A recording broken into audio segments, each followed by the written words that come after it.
بسم اللہ الرحمن الرحیم عن انس رضی اللہ تعالی عنہ قال قلما خطبنا رسول اللہ صلی اللہ علیہ وسلم الا قال لا ایمان لمن لا امانت له ولا دین لمن لا عہد له۔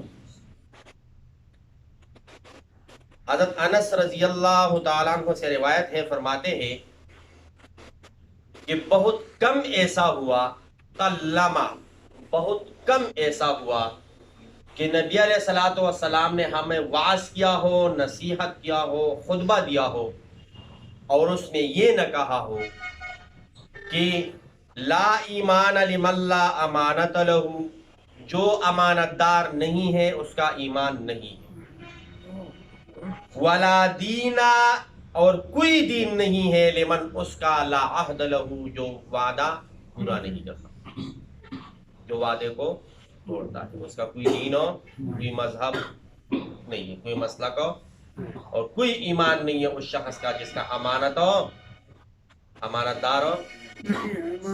تو اب ہم سب اپنے اپنے گریبانوں میں دیکھ لیں، کسی نہ کسی طریقے میں ہم نے بھی امانت میں خیانت کی ہو، چاہے وہ گفتگو کی امانت ہے، چاہے وہ پیسوں کی امانت ہے، چاہے وہ کسی اور چیز کی امانت ہے، ہم نے اس میں کوئی نہ کوئی خیانت ہو تو پھر ہم مومن ہوئے۔ اور وعدے ہم کتنے کرتے ہیں،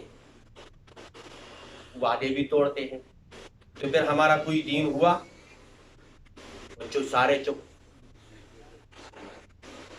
اس کا مطلب یہ نہیں ہے کہ ہم مومن نہیں ہیں، ہمارا کوئی دین نہیں ہے۔ ہمارا دین کون سا ہے؟ اسلام۔ اور الحمدللہ ہم مومن ہیں۔ تو پھر اس حدیث کا کیا مطلب؟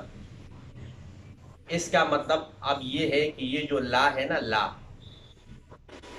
یہ نفی کمال کی ہے۔ کس کی ہے؟ نفی کمال کی۔ اور نفی کمال کی لا، اس کا مطلب یہ ہے کہ کامل مومن نہیں ہے۔ مومن تو ہے لیکن کامل مومن نہیں۔ اب اس دیوار سے ایک اینٹ نکال لو، دیوار تو ہے لیکن ایک اینٹ اس میں کیا ہے؟ کمی ہے۔ کامل دیوار اس کو نہیں کہا جائے گا۔ ایک گاڑی سے ٹائر نکال دو تو وہ گاڑی تو ہے لیکن مکمل گاڑی نہیں۔ تو اسی طرح ہم مومن ہے لیکن پھر مکمل مومن نہیں اگر ہم امانت دار نہیں ہے، کامل مومن پھر ہم نہیں۔